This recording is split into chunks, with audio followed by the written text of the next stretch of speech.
Hey, AP Chemsters, this is Mrs. Vandelay bringing you Chapter 11, Part 3, or, Section 3, Part 3 of Blankwalle here. We left off talking about London dispersion forces, dipole-dipole, and then hydrogen bonding. I had you go look at some of the fun things you can talk about with surface tension. I hope you enjoyed those. And again, that is yet another property of having this high attraction between the molecules. So let's come back and talk more about hydrogen bonding here and some of the things that this structure determines function. So we drew ethanol and dimethyl ether. Again, unless you're an organic, you probably wouldn't know how to especially make the ether by yourself. So I drew them out for you. And what do they have in common? Well, we'll look closely. What do they have in common? Well, did you say they have the same molar mass? Why? Because they have the same molecular formula. They're all C2H6O1, okay? So what does each intermolecular force, does each one have here? Well, they all have London dispersion, obviously.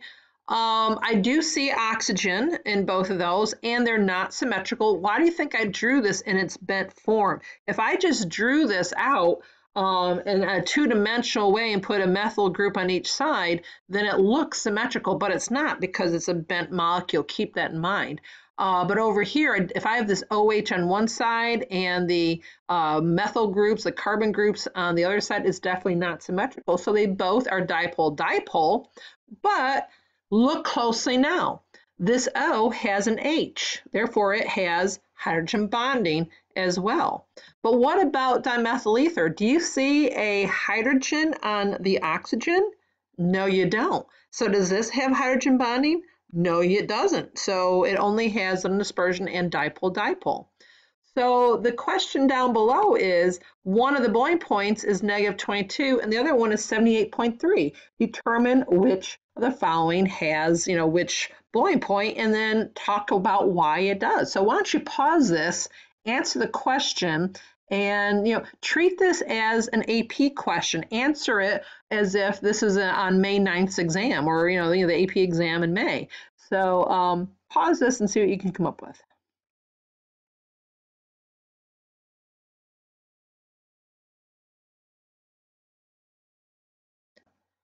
Okay, how'd you do? Well, I said ethanol has the higher boiling point and dimethyl ether has the lower one. Why? Because ethanol has hydrogen bonding, which is a greater intermolecular force than dipole-dipole, so it's a greater boiling point. Dimethyl ether only has as its strongest intermolecular force dipole-dipole, and so the force between them aren't as attractive or aren't as strong, and so therefore it takes less energy to separate them out. So you have a lower boiling point. So then now the next problem is one of these compounds is a liquid at room temperature. Which one and why? Do me a favor and draw out their Lewis structures first. Look at their shapes, determine their polarity, and then answer the question. So this may take a few minutes as well. Well, this is what I came up with formaldehyde. Mrs. Vino, I didn't know that. I think this was also on a prior example, I think. If not, if you didn't know that was formaldehyde, what could you have done? Could you actually Google it to figure it out? Ooh, that's an idea. So anyway, these are your three structures. And so what kind of intermolecular attractions does formaldehyde have? Well, it has London dispersion. Do you see a big 4? Yes, I do. Is it not symmetrical? Yes, it is. So it has dipole-dipole. What about fluoromethane? It has London dispersion. I see a big 4, but is it symmetrical or not symmetrical? Well, it's symmetrical, so it does not have dipole-dipole. It's not a polar molecule, so it's only London dispersion. So hydrogen peroxide. I don't know if you checked out hydrogen peroxide. It has London dispersion as always. I see a big 4 and it's not symmetrical. It's bent on both oxygens. And then what? Does it have hydrogen bonding? Yes, it does. So which one of these do you think is a liquid at room temperature? And it is definitely the hydrogen peroxide. You probably already knew that because you may already know that you can go to Kroger's and buy some hydrogen peroxide in a liquid form, okay? So which one of these has a higher boiling point? Oops, well, I already circled it for you. And why would that be? Well, you figure that out and come back.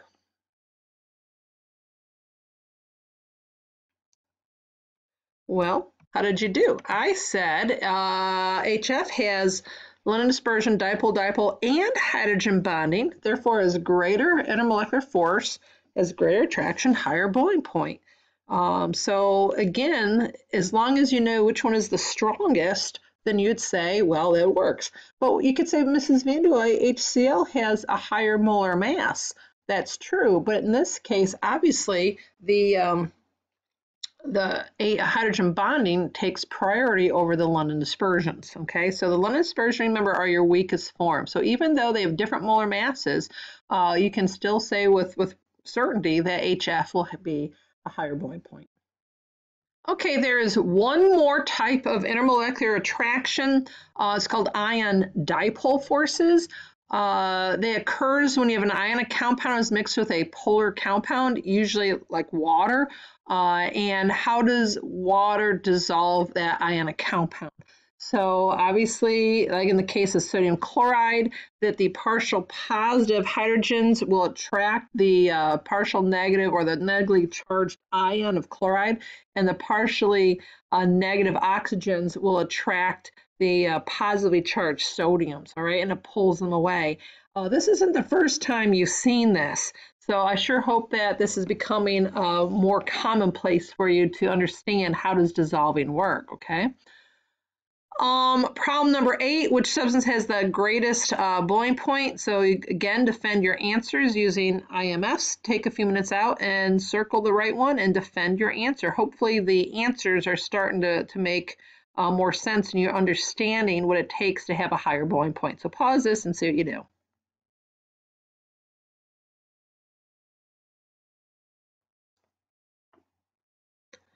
All right, what'd you come up with? I came up with methanol. All right, this only has London dispersion right here because it's perfectly symmetrical. This one is London dispersion dipole-dipole, and this one is London dispersion dipole-dipole hydrogen bonding. Hydrogen bonding has the greatest priority, has the greatest attraction, therefore higher boiling point. Okay, so let's see what putting it all together tells me. Whoops. Oh, there we go. So what I would like you to do is it's going to take you a little bit of time here and fill out this chart. This chart is really important, okay? So please take some time out, fill out the chart, and then come back and see how you did, okay?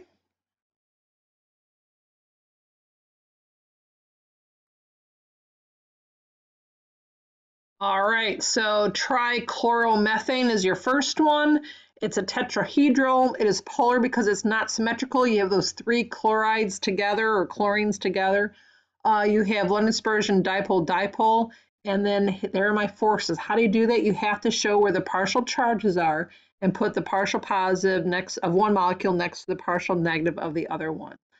Ammonia is trigonal pyramidal. It is polar. There's also hydrogen bonding on that one because you have an H directly attached to the N. And once again, you can see how I arranged them. So I'd make them side by side that way and show that the partial negative is close to the partial positive of the other one. Okay, notice the big 4 gets the partial negative. NO, notice I wrote doesn't obey the octet. You have an odd number of valence electrons, which still works. It's a free radical. It's highly reactive, by the way. It is linear, polar, because the oxygen is more electronegative than nitrogen. You have London dispersion dipole-dipole, and you can see how I have the partial negative of the oxygen next to the partial positive of the following molecules, nitrogen. BF3 is trigonal planar. It is nonpolar, so it only has London dispersion. So notice I don't have any pictures for that, okay? There are no attractive forces unless you force them to do that. And that's, again, by having high pressure and low temperature.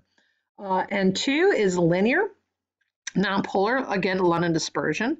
Ethane is C2H6. It's tetrahedral around each carbon. It's nonpolar because I don't see a big 4 there, so it's only London dispersion. And then you have ethanol, which is C2H5OH, and it's tetrahedral and bent. Okay, so each carbon is tetrahedral. Bent is your oxygen.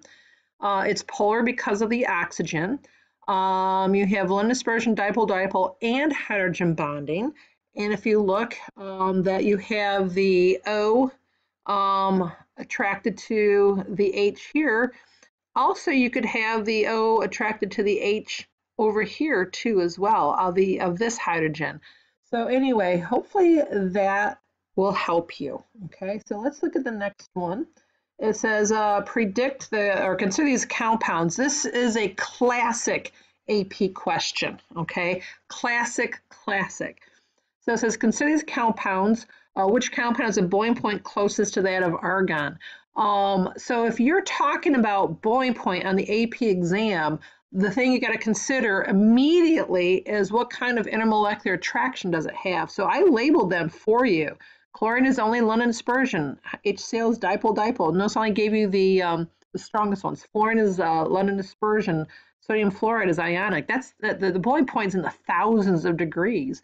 And HF is hydrogen bonding. So which one is close to that of argon, which is also London dispersion?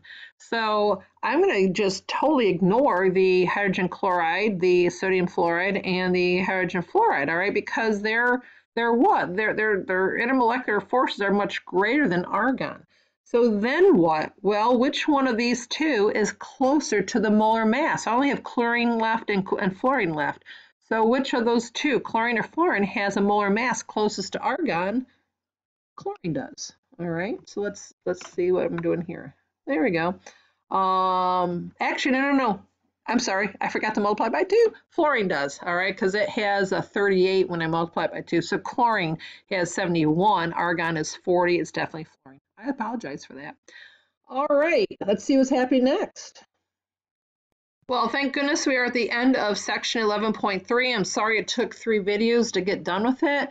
I hope I stressed enough that this is a really important section, and I am promising you'll see this on the AP exam. So it's really necessary I spend a lot of time talking about it. So hopefully this was helpful. Don't wait to be great, and we'll see you next time. Take care. Bye-bye.